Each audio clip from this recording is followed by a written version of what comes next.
My name is John McGlennon. I serve as chair of TSDAC and I represent the Virginia Association of Counties. I am chair of the James City County Board of Supervisors. Good morning, Cindy Mester with the City of Falls Church and vice chair on TSDAC and represent Virginia. Good morning, Kate McKice. I'm with the Northern Virginia Transportation Commission and here on behalf of the Virginia Transit Association. Good morning, Noelle Pinkford. I'm with Hampshire Works Transit and I'm also here on behalf. Good morning, Paula Malister with the Central Shenandoah Planning Commission and Bright Transit, and I'm here representing DRPT. Good morning, I'm Brian Booth, Blacksburg Transit, and I'm here representing CTAC. So this is go ahead, Mr. Dr. Scoop. So this is Ian Hollis from FAMPO in Fredericksburg. Is Dr. Smoot, are you on there? Yes, good morning. This is Raymond Spook from Commonwealth Transportation Board. Thank you. So my name is Alan Fye, the Deputy Director of DRPT. I'm Evan Tootin, Statewide Transit Planner. And Sparks, Director of Statewide Transit Programs, DRPT. Monica Setti with HDR Support. And Nate Basic with HDR. Zach Trogdon, Chief of Public Transportation. Rebecca Rahman, Fellow with DRPT. Okay. As we get started with today's meeting, just take a second to say at the beginning, thanks to all of those who've been involved in this process for the seems like the last 250 years. Not quite, but I appreciate the fact that we're here today to hopefully come to a resolution about recommendation to the Commonwealth Transportation Board. With that, let me just turn it over to Alan for a safety briefing. All right. For folks in the room here, we are on the 21st floor of 600 East Main Street. There are AEDs and defibrillators and first aid kits stationed strategically throughout the office. If anybody needs any assistance or any medical care, we'll try to use those first. If not, we'll dial 911. If we do have to evacuate the building, there are folks within the office here that will escort everybody out, lead everybody to a safe place. Our assembly point is the corner of 6th and Gray Street, which is about 2.5 blocks from here. So stay tuned. And if we need to do that, we'll, like I said, we'll guide you out there and we'll send you there. Please make sure if we do have to do that, stay there until we account for everybody who is here. Any other things, items that come up, we'll make sure that we pass information along that's relevant. Thank you very much, Alan. At our last meeting, we didn't have minutes available yet for our previous meeting, which was on May 12th. And so today I'd move forward the minutes of the May 12th and the June 2nd meeting of TSDAC. Does anybody have any corrections, amendments, or a motion to approve? I'll just note that I was absent on June 2nd, but I'm fine with it because I did watch the meeting after. Have a motion to approve? So moved. So moved. Approved. And all in favor, please signify by saying aye. Aye. Any opposed? Any opposed? Any abstentions? No. Great. All right. So the minutes have been approved. I'm now going to turn it over to Alan for some comments. All right. Thank you, Mr. Chair. Welcome, everybody. Director Zimmerman is on vacation this week, a well-deserved vacation. She's across the pond, enjoying some time away. Hopefully, find someone that has good air conditioning. She sends her regards and wishes us all lots of skating to make sure that we keep things moving. So first of all, as to echo what the chair said, thank you very much for your time and dedication throughout this process. I know our administration came in only earlier this year. It feels like we've been here for a long time, but you all did some really, really good, important work and discussion over the last year and a half talking about this, about merit operating, merit capital, and TRIP a little bit later on. But I think the big thing that I really appreciate is you pivoted with us. When the new administration came in, it was a big pivot. It was a big ask of all of you to trust us and to go along on this ride with us. So thank you very much for that opportunity to let us demonstrate that we really care about transit. We want to make sure we're making the best decisions we possibly can and going on that journey. A couple other things, just looking out a little bit. in time, which we'll probably talk a little bit more about in detail later. So I make sure everybody knows we are going to have a public comment period today. We'll have 3 minutes available. Andy Wright, our comms director, will work us through that in a couple of minutes. But that's not the last opportunity for folks to comment. There will be a 45-day comment period that we do in August into September. Within that period, there will be a CTB briefing in September. So again, another opportunity to comment. So this is not your last chance if you don't get a chance to talk about it today.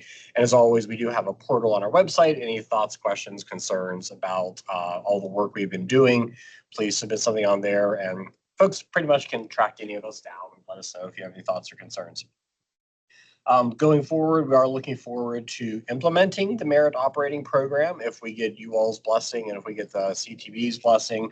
But if we do get that in October, we'll hit the ground running really quickly here because it's really fast turnaround once we get that approval to actually opening the grants up for application period in December. As we've talked about with the TRIP program, we've gone really good, had really good discussions on the program, but I think where we landed this year was having a framework of what TRIP looks like. Because things have so fundamentally changed, we've committed to making sure we continue to have that conversation next year about what that looks like, what the program looks like. I think we're going to learn a lot about the TRIP program once we open up the next call for projects in the fall and into next spring. See what that looks like, see what we got right. Evan will be tracking everything very closely. What did we learn? Are things we need to tweak? Things like that. So stay tuned for that continuing conversation next year. Other than that, that's all I have to say. So thank you, Mr. Chair. Thank you. I appreciate it very much. We now have a report from Grant on TSDAC action item summary. All right, thank you, Mr. Chair. Good morning, everyone. So what we've done before we open the public hearing, this is a ton of information, so you don't need to details here. This should all just be refresher information. These are the policy recommendations for merit operating. Next slide, we have TRIP that we are bringing forward later to you in this meeting for action. So we just wanted to kind of lay out what will be voted on later in the meeting, just for consistency purposes. I do want to point out two quick things. One, merit capital. As you might recall, we did already reach consensus on the merit capital policy recommendations earlier this calendar year. So those aren't going to be voted on later today. And then the second one, thank you, Brian, for pointing out a small change that we all, I think, agreed on. I believe it was at the last meeting or 2 meetings ago. And it was under policy recommendation 1B with merit operating. And it's just the last sentence here. So obviously the percentage splits in terms of the revenues between the cohorts, 7% for rural, 12% for small urban, 81% for large urban. I think you all remember that.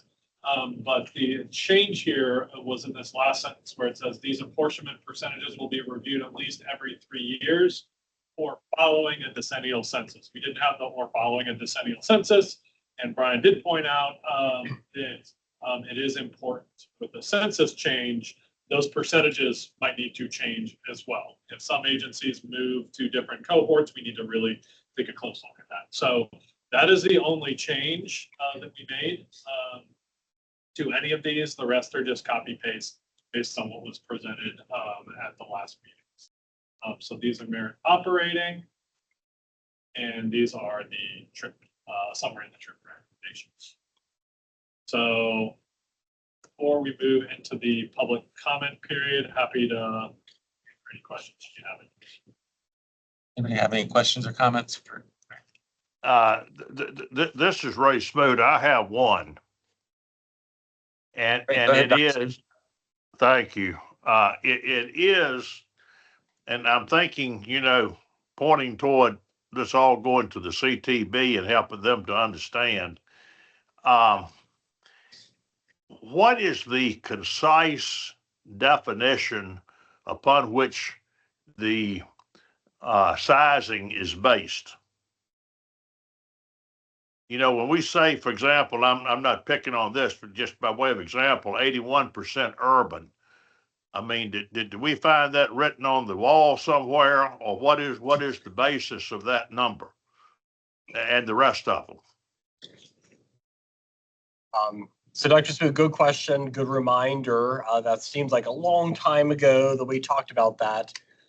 There were many different factors that we looked into to come up with that. We looked at historic allocations. We looked at some of the different ways to split allocations versus what folks had, what they were used to getting. We looked at trends when it came to what their operating costs were, how, if you broke it down at a high level, the amount of support that they were getting.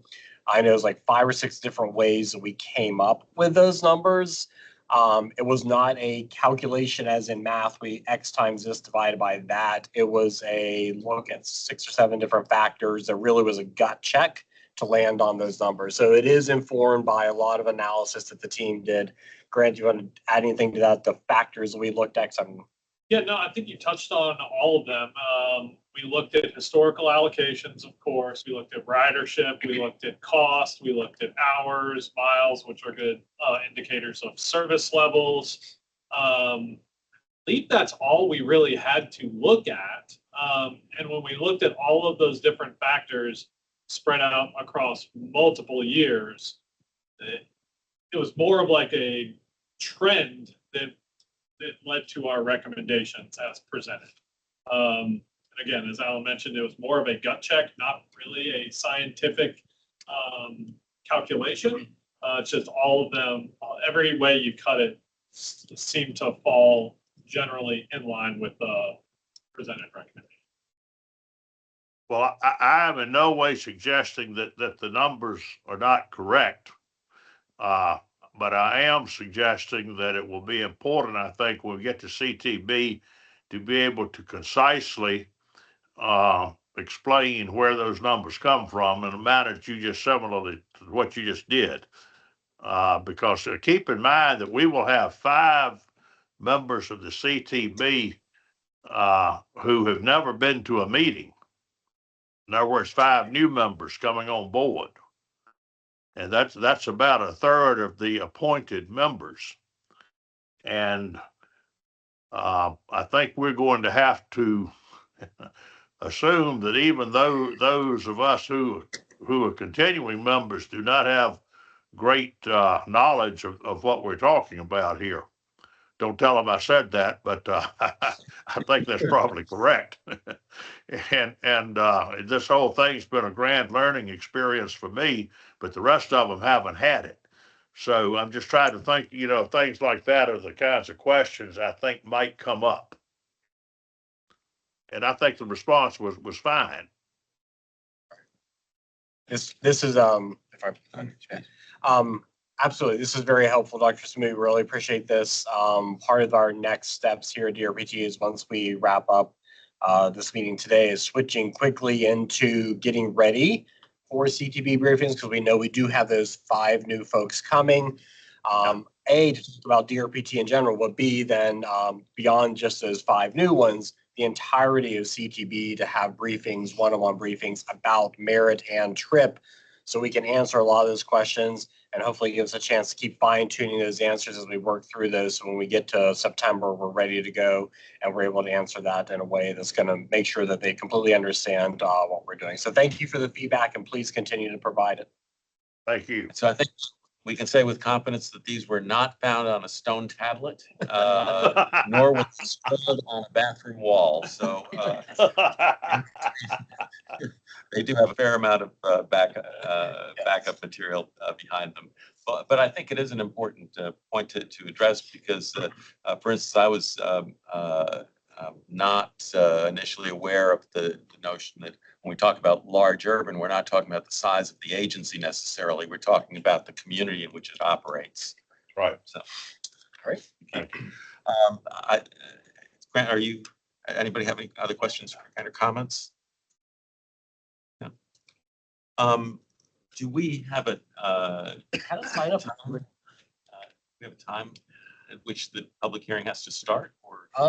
No, I think now that we're there in the agenda, I Okay. think we can move forward with it. All right. We were trying to find a countdown clock, but we decided that we all have these things, and Andy, our comms director, is hopefully on there, and he's going to walk us through, if there's anybody online.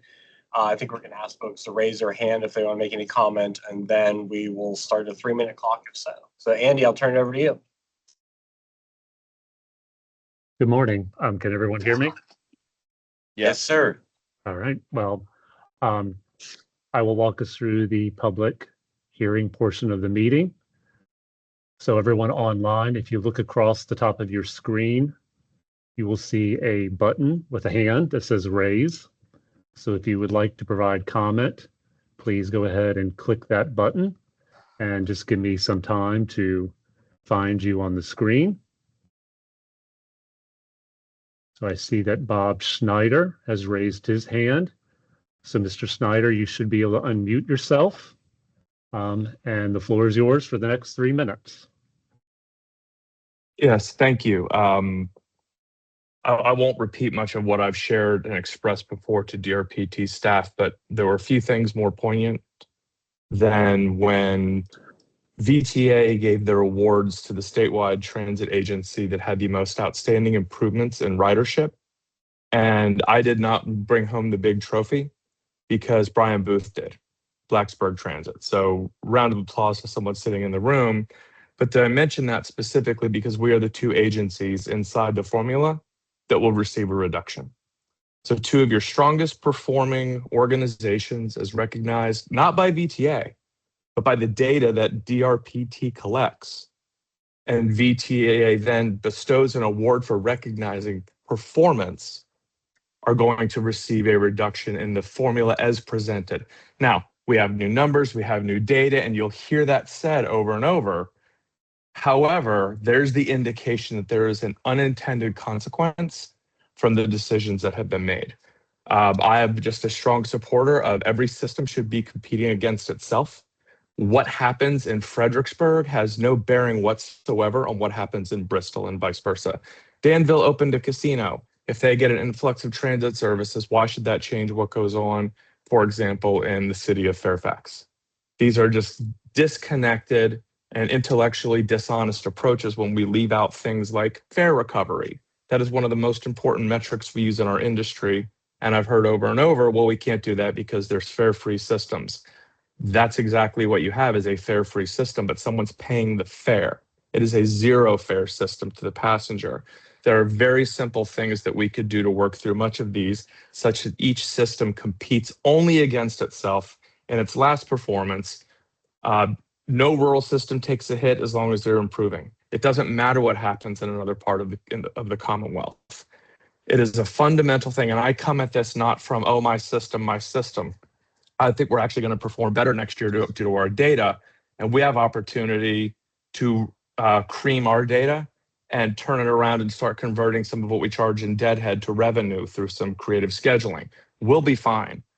I'm genuinely worried about what's going to happen in Lynchburg as they face budget cuts and reductions. And are we creating a statewide death spiral where we have transit systems who will then, because of reductions, because of local challenges, that, by the way, cannot be solved by anyone else because the statutory power belongs to, for example, the city of Lynchburg. They are then going to be put into the proverbial death spiral where there's a transit cut, routes are reduced, the ridership declines. When the ridership declines, it's not just on the one route, it's on the other supporting routes. And then next thing you know, they're in the data spiral that they can't get out of. And it requires cataclysmic change to pull a transit system out of a death spiral. And one of the things that terrifies me of this is rather than allow systems to compete against themselves, we're creating a network in which we are all encouraged to cannibalize each other to get the maximum value. And that's not what transit's about. I would certainly be gobsmacked if I was sitting on CTB and you told me that there's a performance standard surrounding economics that doesn't include fare recovery, that you're looking at ridership but don't count passenger miles traveled. With that, my comments are done. I wish you Godspeed, and we'll deal with the unintended consequences on the other side. Thank you, Mr. Schneider. Have any other comments? Thank you. Again, please, there's a button across the top of the screen that says raise. If you would like to speak, please click that button. I am not seeing any hands. So going once, going twice. Mr. Chairman, I don't have any other comments for you. Thank you, Mr. Wright. Appreciate that very much. So we will move on from the public hearing to a recap of June stakeholders workshops and review our TSDAC schedule. Grant. All right, so this section will be pretty brief as well. So first of all, since the last TSDAC meeting, we held a stakeholders workshop. I believe it was on June 25th. This was just to kind of recap what was presented to all of you at the last TSDAC meeting, which included the final recommendations specifically for how we would be allocating performance funding, as well as addressing stability concerns, and then also kind of tying a bow on the trip recommendations. So we had really good turnout at this last stakeholder workshop. We had 71 participants representing 32 transit agencies. Kind of a trend over the last few months has been that we haven't really received a whole lot of positive or negative feedback per se. It's been a lot of clarifying questions. So it seems obvious that our transit agencies are still continue to ask questions, trying to learn how this proposed formula would work. So just highlighting some of the questions that we received at the stakeholder workshop. There's some questions about our trip definitions, specifically how DRPT would define regional significance as well as a transit nexus. We also received some technical questions, which were good ones, about the math behind performance allocations. This is that stick model. Remember, every agency hits or doesn't hit a certain number of targets, and those targets have to translate to money. So that's where the question was, how do you translate those targets to funding? We received a question about small urban agencies that currently do not collect PMT data. I know we had a discussion about this at our last meeting, so that was a good one as well. And finally, just a question about cohort designations and where agencies stack up within the three cohorts. So that's just a quick summary. Again, it was a good workshop, good turnout, but no real feedback, just those clarifying. Yeah. Any comments or questions? Okay. So just moving along here. Again, this is the same timeline and schedule that has been presented to you all over the last 5 months. We are finally here on July 7th at the finish line. Nothing has changed on this slide other than that green halo moving right. So just wanted to kind of bring this forward to you all one last time as we have worked over the last 5 months on this effort. So that, I think unless there are questions, we can move on to the final recommendations.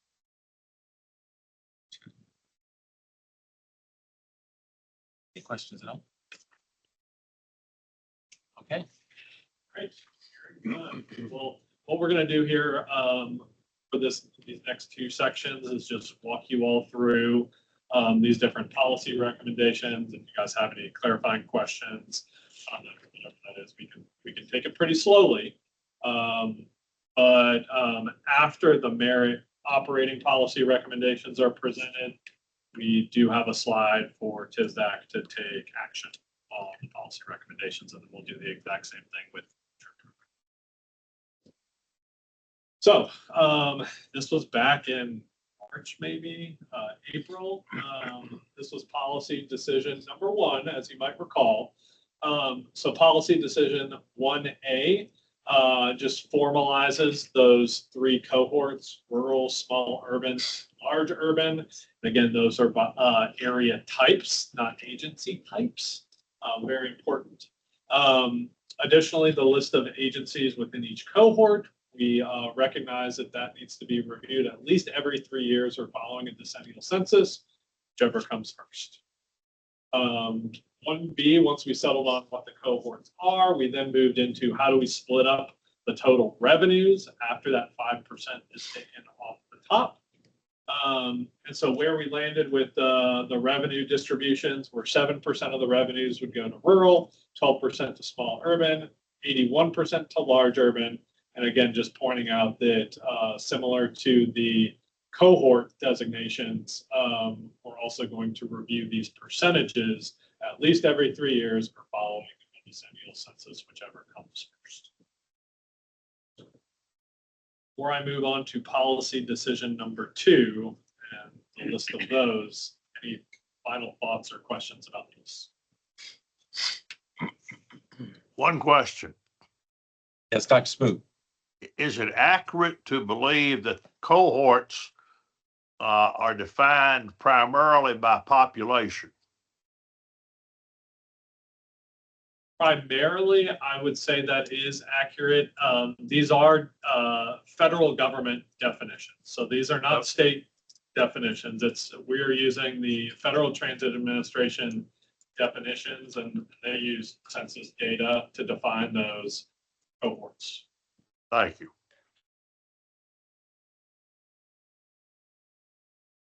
Any concerns, questions, clarifications? Sense that we've covered this material to the point where we're ready to move on. Great. Okay. On to policy decision number 2. So you might recall policy decision number 2 really focuses on the sizing metrics, specifically for each cohort. So 2A was actually a big change. This is where we introduced a 3-year average data set to the sizing metric. So again, 2A really gets at the stabilization piece of this, getting at that goal.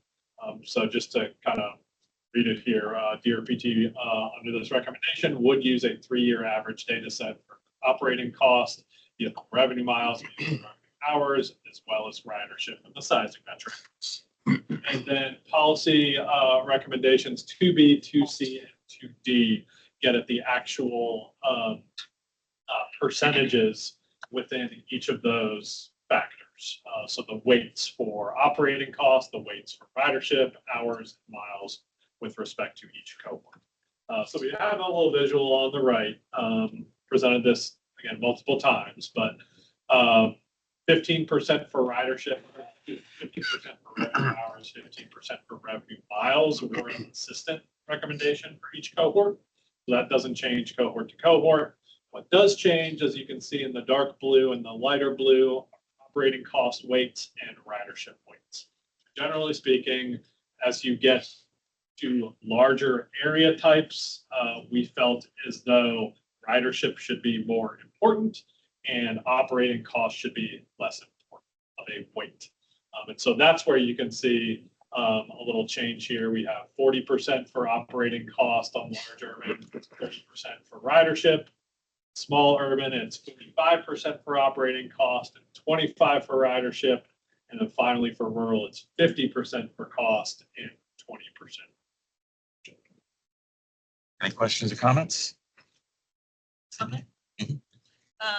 Just want to say, I appreciate the dialogue and ending on a 3-year average, which gets me to sort of my smoothing advocacy throughout this conversation. And then for the other recommendations, I wanted to say thank you and appreciation for the stakeholder input on where they saw the prioritization and sort of that survey tool, as well as the calculator tools to actually see sort of the impact of your sessions. Or just a comment for the work behind this one slide summary. Yeah, I think that's a very good point, Cindy. The opportunity to let agencies play around with the numbers a little bit to see what the impact of shifting the values would be on there is, I think, quite important for us to recognize. Any other comments, questions? Okay, great. Right. Moving on to policy decision 3. So we actually have 2 slides for this one. So 3A confirms that in terms of the performance fund, you might also recall we originally called it Performance and Stability Fund, and then there was a great suggestion that really this is just a performance fund, and stability is kind of comes at the end where it's not really part of the funding distribution that we're talking about here. So we're calling it Performance Fund Revenue Distribution by Cohort. And so the idea here is that we needed to cohort those performance fund revenues, and we opted to use the same percentages as identified in policy decision 1B. So that's policy decision 3A. And then policy decision 3B, we talked about whether or not agencies who hit their 30% cap in the sizing metrics should be eligible to receive performance funding.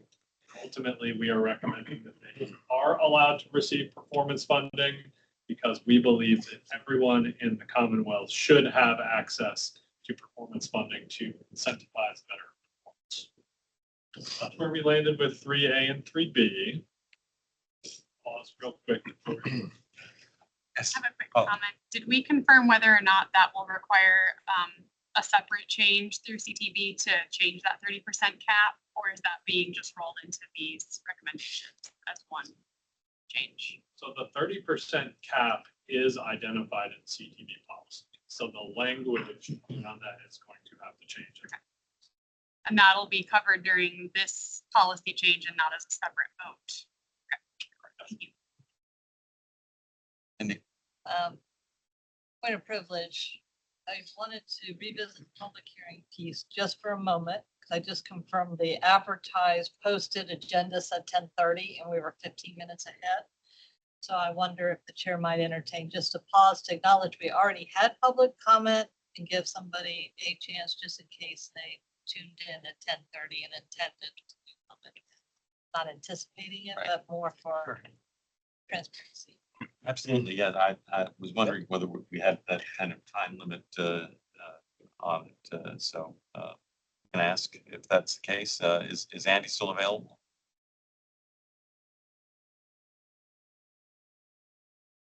Andy, are you still on? He had some audio issues, but I can grab him if there's it looks like we do have a comment. Give me 1 second. I can grab him to moderate. We run it ourselves too. Yeah. I see Josh Moore has his hand raised. So Josh, you can go ahead and unmute yourself. Hello, everyone. I just wanted to add to the public comments. And so I'm Josh Moore, the general manager for the Greater Lynchburg Transit Company here in Lynchburg, Virginia. One of the things that is a bit of a concern for us is just we've experienced a lot of volatility in the last couple of years as far as ridership, funding, cost in particular. And while I think the 3-year average helps, I do want to add that we're concerned about with competing against everyone else. There's some places where Lynchburg doesn't have the resources and the smoothness of operation that some other entities can, and that with a continually changing set of kind of criteria and stuff, that makes it hard for us to really work to keep service on an even footing. So one thing that we've done this year is we've had to temporarily suspend Sunday service due to a lack of operators. And so that is going to reflect in the numbers, and that might actually in a way make numbers a little bit more positive, because we're not going to have a huge change in ridership because Sunday's a lower service day as compared to the hours we're operating. But when we return to that service, which is our intent, that's going to then change the numbers and the metrics and the scaling again. So one thing I would ask the committee to keep in mind is that we do have a lot of differences between a lot of different agencies and how local funding works for agencies and all of the pieces for that. And that just, we need to make sure that we're trying to keep an even keel because we're still experiencing a lot of up and downs, at least GLTC is. And I'm a little concerned that even 3 years isn't necessarily enough to smooth that transition for us. I think anybody that's seen our data has seen that it's been a roller coaster for the last 5 years, and varies wildly, even using a 3-year average, depending on which year you pick. And thank you for the ability to come back and make comments again here. Thank you for that comment. After we hear if there's anybody else who would like to speak, maybe we can get a response on that. Andy's back on. We have anybody else looking to make public comment? Mr. Chair, I'm not seeing any other people raising their hands, so I think we're good for public comment at this time. All right. I'm going to close the public comment. Thank you, Chair. All right.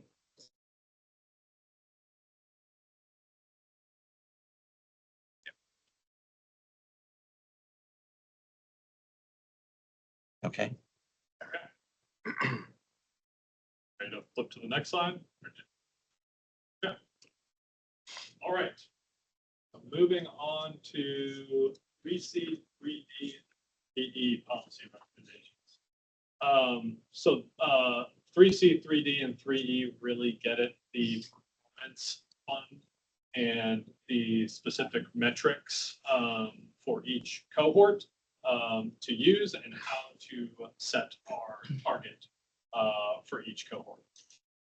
So 3C, as you might recall, we are recommending to use those cost efficiency, cost effectiveness performance metrics for the rural cohort, those being cost per hour, cost per mile, passenger.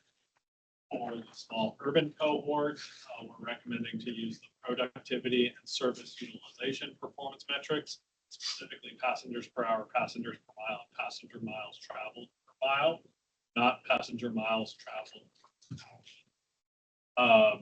And then 3E is for the large urban cohort, and we are recommending to use the productivity and service utilization metrics for that cohort as well. Cohort, it's all 4 productivity and service utilization metrics, those being passengers per hour, passengers per mile, passenger miles traveled per hour, and passenger miles traveled. Footnote here at the bottom, and this gets it target setting. We are recommending that for all 3 cohorts, we would use a 60th percentile target to determine which agencies receive. Comments or questions? Okay. Right. Round out the recommendations here for merit operating. We have 3F and 3G. 3F, kind of going back to the previous slide, 3F gets it locking in the 60th percentile figure. So that's the actual performance target number for each performance metric policy reviewed by this group as well as DRPT at least every years. So again, we wanted to lock those figures into policy so that it was way more predictable and transparent as to what agencies need to be striving for within their cohort and within each metric. And then 3G is where we really bring up our stability criteria. Just to summarize the recommendations here, how this would work, DRPT is recommending that we run the operating formula in full each year, and we're looking for anomalies after the formula is run in full. So if significant anomalies are identified once we run that formula, DRPT will then work with that agency that is experiencing that significant anomaly to just better understand what's causing it, and better understand whether or not stability funding is needed for that agency. Under this recommendation, the DRPT director will have the discretion to provide stability funding to any agencies that experience significant anomalies, but will report the use of any stability funding to this group, stakeholders, and the CTB. So, Grant, if I could just ask if that would be a potential source for an agency like Lynchburg that is experiencing an unusual pattern to come forward and request consideration. Potentially, I mean, certainly if they are seeing a significant decline in their allocation after we run the formula, they're on our radar, and we need to take a much closer look at what's going on there. I think one of the things that I would probably look at is how have their service levels been impacted. And so if they've cut service, and I know Josh mentioned that they had to cut Sunday service due to operator shortages, we would look at that and take that into account, because one could argue that if service levels are going down, then allocations should also potentially go down with it. And so that could be one of the reasons why the formula would show less money for a GLTC. Josh also mentioned, and there's just a lot of unknowns here until we actually look at the data. Sunday service is, generally speaking, the least productive service in the system, compared to Monday through Friday and then even Saturdays. And so there could be an instance where GLTC actually gets more because their least productive service was cut. And so what's left is their most productive service, and they might get more performance funding, in which case maybe it balances out. So it's hard to know just without really diving into the data, whether or not stability funding would be needed in GLTC's example. Right. But they probably would at least be on our radar to look for those significant. Yeah, I'm not suggesting that we would know what the outcome would be in a situation like that, just that it would probably be a situation where it would merit looking into. Yeah, exactly. Yes. Can we jump back one? Can you confirm whether we're using 1 year, previous year's performance metrics or a 3-year average for this as well? Because it does specify in the sizing metric that we're using the 3-year, but it doesn't specify here. Yes, great question. We are recommending to use a single year for performance. 3-year average was for stability. The single year was because we wanted to adapt quickly to improved performance. But that might be, we might want to go back and take a look as to whether or not we need to make a modification to the recommendation language to formalize that, because that is a very good point. We need to be very. Yeah, that's what I thought we decided on, but yeah, I do think that clarification will be helpful for people who have not been. Very good point. Any other questions, comments? Use me actually.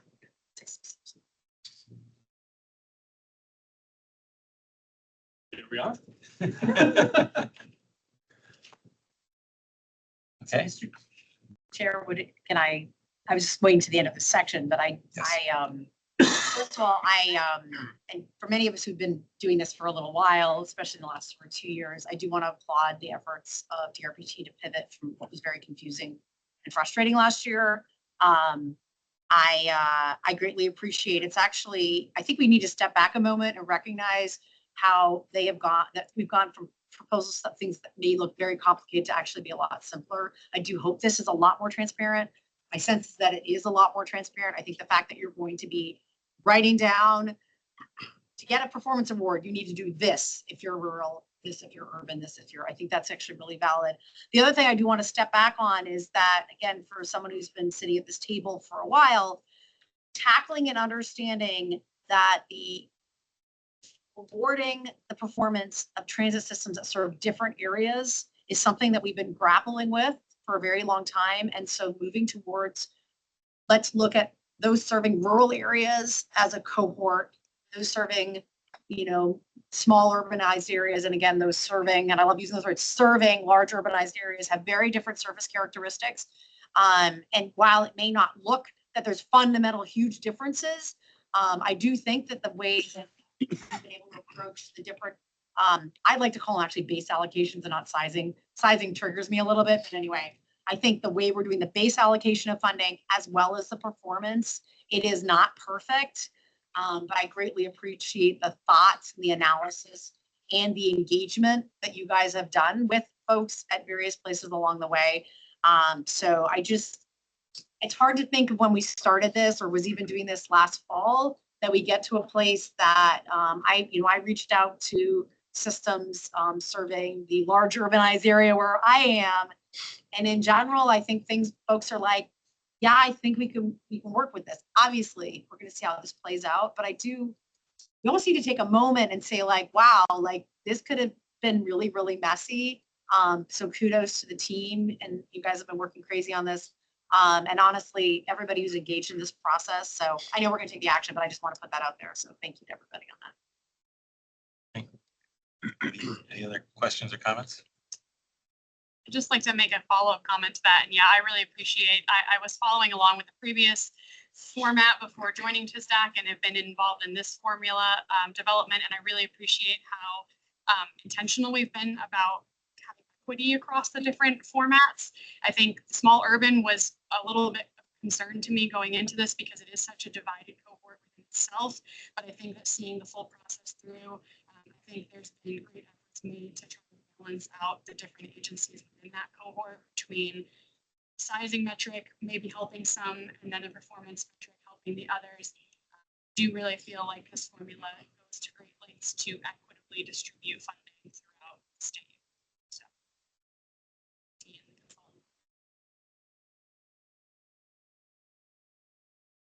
When ready, I have a modified motion. Okay. I'll just share, since Blacksburg was brought up, just acknowledge that I wasn't planning to, but I fully recognize as the director of Blacksburg Transit that this formula does take a hit to Blacksburg. However, putting my TSDAC hat on, looking at the formula and the policy goals that were set out from the start, the stability, the predictability, a simpler, more transparent formula, trying to incorporate more performance metrics into the formula. I think this formula does a good job.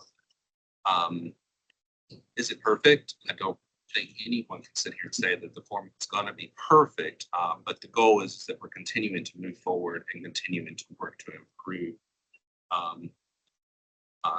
I'm really interested. There's currently a study underway that the RPT is doing to investigate what additional data can be collected and how to collect that to be able to include those, potentially include additional metrics performance into the formula in the future. I look forward to reviewing that data and being a part of that.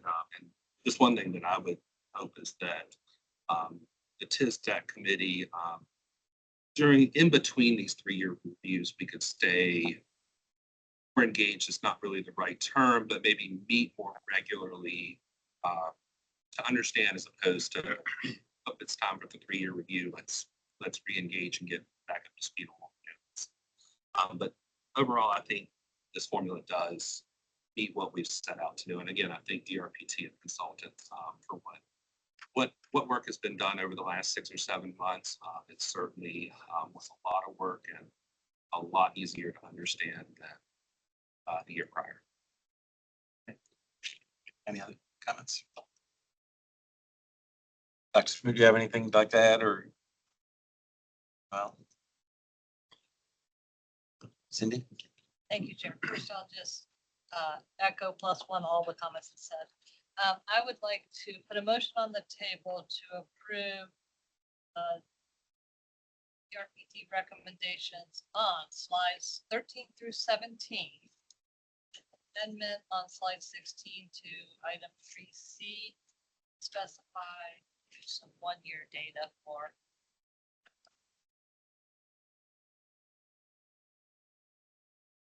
note. I said I moved on those. I move approval, not just.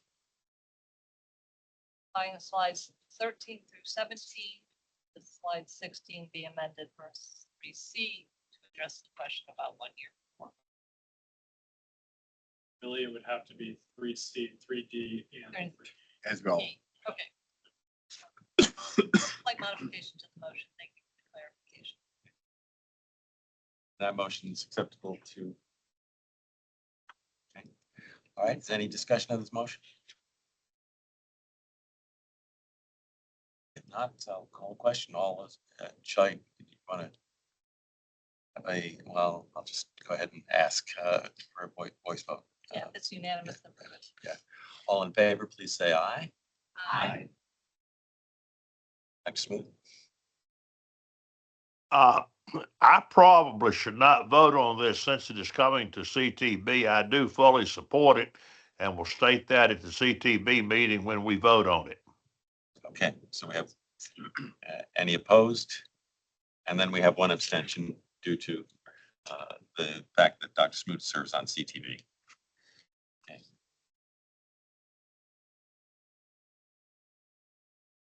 Okay.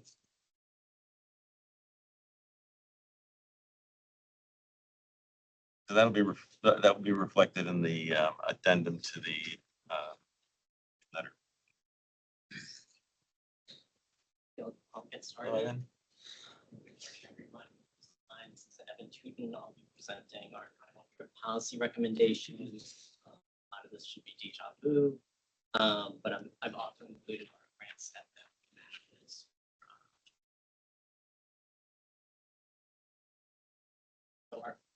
Also to remind everyone, this is because the General Assembly passed HB 200 at the start of the year and our first recommendation is to expand the eligible recipients for this program to add local governments and tribes with federal or state recognition. This is in addition to established eligible recipients of merit operating assistance, MPOs, planning district commissions, and other statewide. Onto the categories, TRIP regional connectivity includes eligible projects identify, establish, or improve routes of regional significance, defined as public transit services that address regional needs as described in a regional plan or study. This program can fund capital projects such as the establishment of bus-only lanes, implementation of integrated curb collection, or enhanced passenger amenities. The match rate for this is up to 50 to 68% based on bus. And also operating projects, which use the step down to the right, starting in year 1 and going down to 10% in year 5. And operating projects can include enhancements to service frequencies, expansions to areas served, and extensions to service hours. Next program with a step down for this year. Projects include subsidized passes to low income or other populations. The other transit dependent populations language is new from previous. Elimination of fares on high capacity corridors, establishing zero fare zones. This uses the step down to the right for year 1, starting at 80%, up to 80% of eligible. The 4th year of 0% state match is only for and then fare policy planning is also eligible under. New category, enhanced mobility innovation. Some of this language has been moved around a bit, but all the same. The match rate we're proposing is from our demonstration program for up to 2 years of funding for up to 80% of eligible costs. So eligible projects for this program include innovative approaches to improving first and last mile connections and using micromobility. Innovative approaches to specialized transportation that supports the mobility of people with disabilities or other groups with specialized transportation needs, and coordinating specialized transportation with public services. And not least, trip passenger amenities. You can see 2 categories now combined. 1.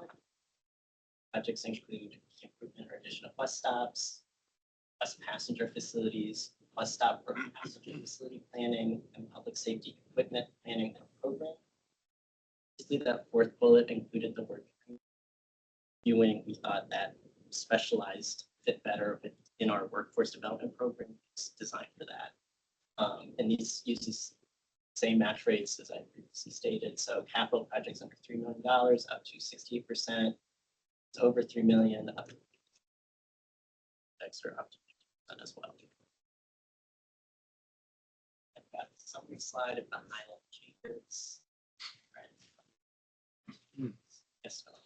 Mr. Chair, I had a couple questions going back, well, to eligible recipients. When I've talked to a couple of systems in Hampton Roads, and there was a question about what does the nexus mean? Like, how do you define the nexus with the transit agency? This, I feel like, is something that's just there for reference. As an eligible recipient, the program has to fund a transit project, so that's just So it's not explicitly formal. stated, yeah. So there would be no formal process by which a transit agency or a covered municipality perhaps applied for trip funding that isn't consistent with like the TSP transit agency. Expect for them to work with the transit agency. But expect, but not. Is there a letter required? And that's actually, I have the exact same Yeah. question. Is there some sort of letter from the transit agency or some sort of, if a locality comes in, having supporting documentation, if available, maybe they're doing something that where transit doesn't exist, but having the documentation that's it's supported, endorsed, right? Because that's the exact same question I had, because some sort of random thing could happen that doesn't have a connection to what's already been strategically planned. Yes. Yeah. This is, if I may, it's like, this is really good to help us figure out what that is, because it is kind of, I think where we kind of started with the Nexus side of things is we didn't want to do things kind of in a vacuum where this is transit funding, where it's like, oh, we're going to do bike share or something like that. That is complete. Well, if there's a connection to transit, we want to do, but it's just like standing up a bike share somewhere else completely not connecting to transit. We might have concerns about that and issues with that, but it's integrated into like, oh, we're extending the reach of transit with a bike share system.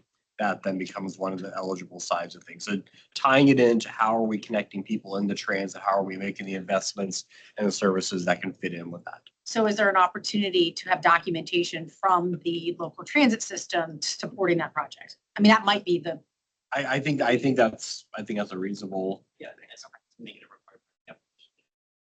And part of part of this is as once these policies are adopted, this team is going to then shift over into writing the actual policy. Then we have a guidance document, the blue book.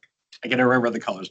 The blue book that goes into much more detail about some of these granular things, but I think that's a really, really important side to make sure that people aren't just operating in a vacuum and the transit agency can be like, oh, wait, what? We didn't know about that. Getting that coordination up front is always a good thing. So sorry, I just popped in, but if you're asking about endorsements from the local governments if a transit agency is submitting an application, we ask that through demonstration. So they are required to have sort of either resolution of support for the project or the application as a requirement for them to be receiving work. So we would do the same approach for this situation as we're adding local governments of having the same request of at least concurrence or like recognition from the transit agency that the locality is supposed to be operating, because we're trying to discourage competition, which has been an issue under the demonstration program. I appreciate that discussion because I like having local governments called out because, you know, I need money for bus shelters, accessibility, capital bike share. I don't have a local operator. I have a really big one. So that collaboration is really in the administrative level. I appreciate the additional clarification. As the question came up and I was thinking like, well, how then would it implement? Yes. This also might apply to the Enhancement Ability Innovation Program. Should we have a nexus required there, or is it inherent? That could become part of just the broader description of the program. Okay. So that would also fit in with like the regional routes category and passenger amenities too. Thank you. One question on the passenger amenities, for safety. I see the state award match rates there. I recognize they fall in line with your capital rates. But when passenger amenities 2, 3, 4 years ago was included, added to the trip program values, that was seen at that point was to remove federal funding, using federal funds for the installation of bus stop shelters or anything because of the burden that fires basically having to go through a full-blown NEPA study to install a shelter. And that was a huge barrier. With these match rates going back to 68% or 50%, that opens up that door again. So I just want to put that out there. I don't really have a recommendation. Because I understand trying to spread the funds as far as we can. Saying that the federal funds were at a better match rate. No, what I'm saying is the trip first included passenger amenities. One of the initiatives that DRPT looked at was using more state funds above 68% so that federal funds were not required. Yeah, so just to kind of shed some more light on that example, I think PT and some other agencies that got 5339 from DRPT, section 5339 funding, which is federal capital funding that comes to DRPT. We would typically, before the passenger amenities section was created under TRIP, we would fund that under a traditional merit capital project at 68% state, 28% 5339 from us, and 4% local. But FTA has also indicated that they want us to avoid using our federal funding for bus shelters specifically because of all of the red tape involved. They indicated to us that it would be a preference of theirs, if possible, for us to not do that. We're allowed to do it, but you know, the administrative burden is pretty significant from the transit agency and from us. And so to do that though, and to keep BT and other agencies at their 4% local match rate, our only option was to up the state share, 68% to 96%. So I think what Brian is suggesting is maybe we formalize that in policy, maybe, is that there might be an exception to the 68% cap on state, but I don't know. I just know it, taking Blacksburg out of the realm, we'll figure it out. A lot of other agencies that would provide that 4% level may forego the passenger improvements if the local match requirement is 32%.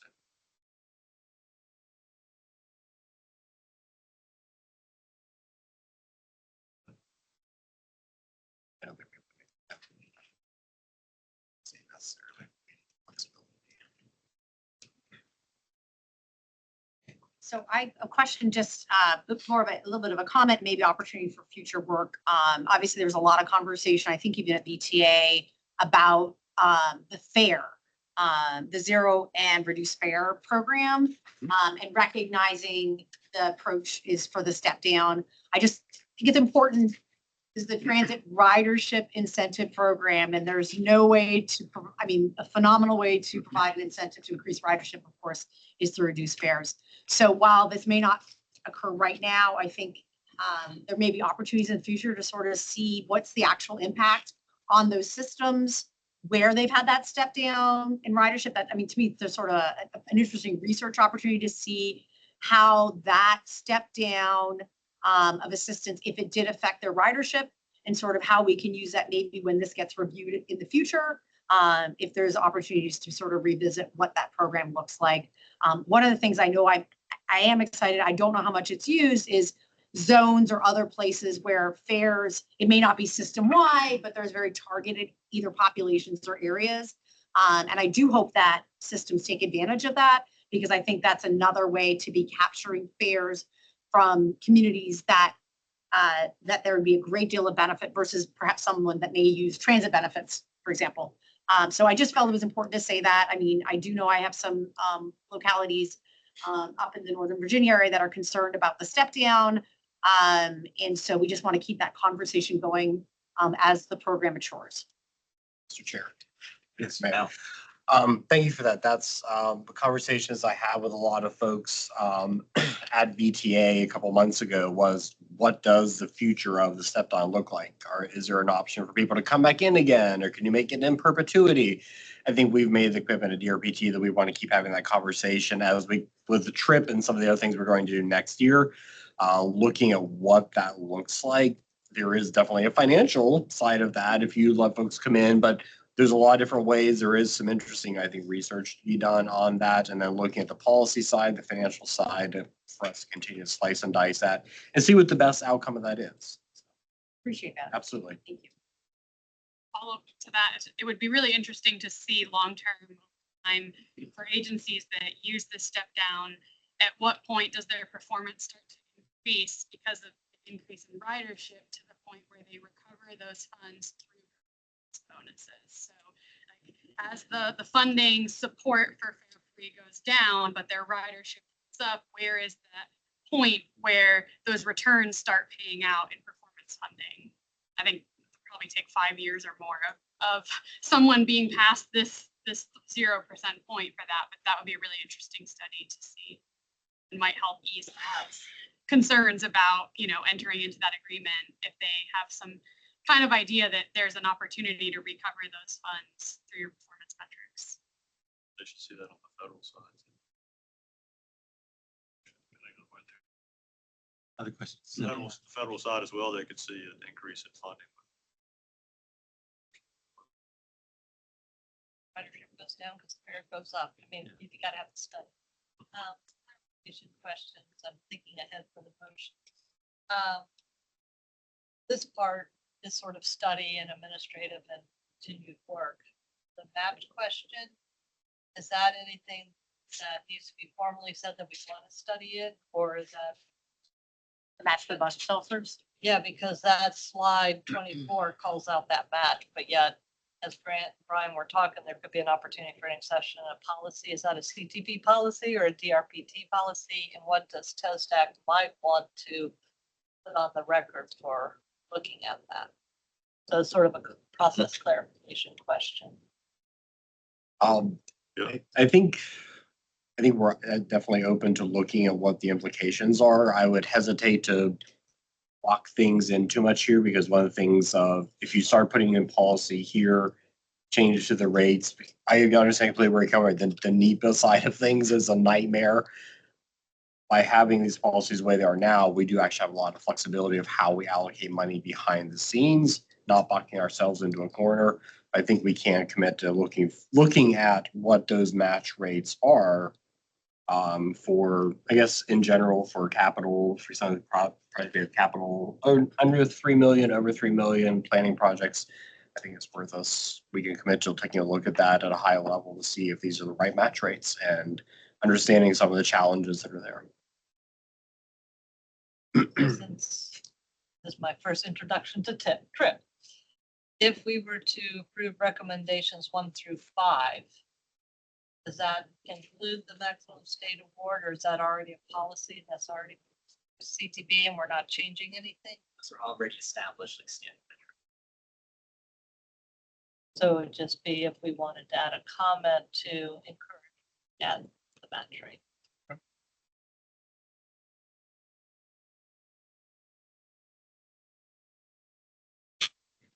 Now, do we want that as a part of any kind of recommendation to CTP at this point, or would we rather have that as a resolution of future agenda for TSDAC? I don't think it necessarily needs to be a recommendation to CTB. If that's something that you're asking us as DRPT to take a look at, I think that probably is appropriate level to request that we take a look at that next year. That could be captured in the minutes. Make sure I get captured in the minutes. Okay. Any other questions, comments? For Evan?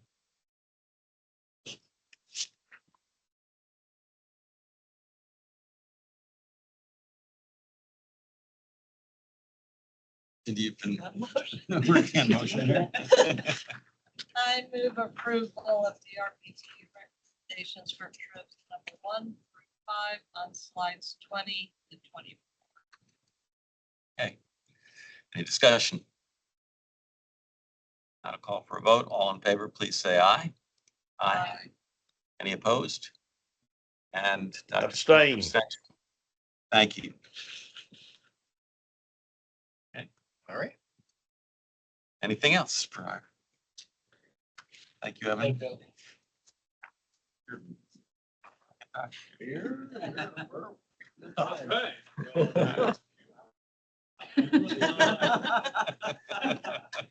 So as far as next steps, so this is the outreach schedule. You guys have seen this many times already, but this just to kind of remind everybody what next. Now that TSDAC has taken action on patients for all 3 programs, capital 2. Now we have to pivot and start preparing for CTV. The CTV member briefings, as Alan mentioned earlier in the meeting. We have the CTAB conference, which will be another engagement opportunity in Williamsburg in August. And I believe we're going to try to, at that point, we will have the public comment, the official public comment period open. So we're starting to think through how we can maybe get the word out. The public comment period is open and maybe get some additional feedback while we're at the CTAB conference. And then we have the CTV workshop meeting where we will be presenting all of these recommendations for kind of like a first read at that September meeting. Coming back at the October meeting for action meeting, where hopefully action on all of these recommendations. So in terms of the official next steps for our team, we have to start drafting these new CTV policies. So we didn't want to get started on that until we voted here at TSDAC for those programs. So those policies will be written, obviously, consistent with each of the recommendations as presented. We have to do those CTV member briefings on the policy changes for each of the programs. Probably have more in the August timeframe. Alan mentioned that we still have to do some onboarding for 5 of our members, so that has to come first, and then we'll circle back with all of our TSDAC members in August to do those merit and trip briefings. We do have actual dates when we intend to post these policies for public comment, and we will be doing that between August 3rd and September 18th. So that is the official 45-day public comment period. As I just mentioned, we'll be presenting draft policies at the September 15th workshop meeting. So you'll notice that it will still be out for comment, all 3 policies, when we have that September meeting. That's fine, that's typical. And then we'll come back on the 15th seeking action from CTV. We will keep you all posted every step of the way. Obviously, we will let you all know once the CTV takes action. Chair? Yes. I have one other action that's both DRPT and TSDAC, and that's to finalize the letter that we have before us. And I would, as we could contact input, I would just reinforce your approach that read B, D, and E with the amended or typographical. Second page of the addendum, merit operating says F, 3E, 2, 3Fs. So at first I thought the urban was missing till I went to the next page. So I just wanted to flag that as we go final. Whether in the letter we need to make reference to the fact that we had unanimous among the voting members today. Dr. Stewart abstained because of his service on CTV. Right. Happy to document all that. Okay.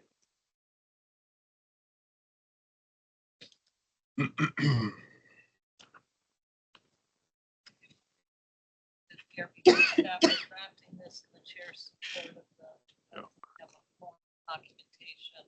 TSDAC. 10 years from now. Okay. And I don't think I'll be here. I Love you all. I just want to just kind of ask a question, schedule, in terms of, hadn't been thinking about the census, impact on this, but when would, the next consideration of the, and how does that relate to the census? I think it's like 1 year after another, maybe. So we have to, this body has to review all the policies at least every 3 years. Right. So we are in 26. So I think, so the next would be what, 2029? We have to do a review in 29 or before that. It's at least every 3 years. Okay. And then on the census question, if we're doing a review, let's say hypothetically in 29, census is in 2030. I think they've released the data and the new urbanized boundaries of the agencies within each urbanized boundary. Say it's like a 2-year lag. Well, I think we may get it more rapidly because of the fact that we have legislative elections on a different cycle. Else. It's a national database. So the US Census and FTA release everything all at once. So I think that it was done in 2020. 2022 was when we got the new urbanized area boundaries. The impact happens the 4th year. Any changes between having gone through it twice, up and down, it's the actual financial impact from year 7, 11, small, urban, large, happens in the year number of FY 30 impact. 22 and 32 would be data would be released. That on a 3-year cycle would be Yeah, still so off it's, cycle to our work, and we may need to. But back. I think that would be the second, 3rd year, right? Yeah. 29. So, So then we would be reviewing it just in I know. time for when the data came out, which you would have to do before. how it often would does go that in. work out? Yeah. One last question. I think I wanted to piggyback on what Brian said earlier. I think it would be great if, because this is such a significant change, if we could commit to at least once a year for the next 3 years to get a briefing from DRPT to this group on how the formula played out in that previous year, even though we're not making any changes, at least to just have that annual checkpoint so that then when we do reach that 3rd year period, it's not so overwhelming to catch up to speed. And then to be able to also just kind of react in real time. We can fit to that. Yeah, you all are required to meet at least once a year. That is correct. This group has to meet at least once a year. Have a public. And we committed to seeing if there was any unintended consequences and reacting. If we don't want a volatility and stability, we want deviates. Anything else that we have to bring? John, Yes, sir. I want to acknowledge and thank you for your effective leadership of this committee in guiding us through this rather complex process. Also thank the DRPT folks for all the work they obviously have done to get us to this point. And I think it has been a very effective process. Well, thank you for those comments, Dr. Smoot. I have to say that I get an awful lot of help from a lot of folks around the table and surrounding the table.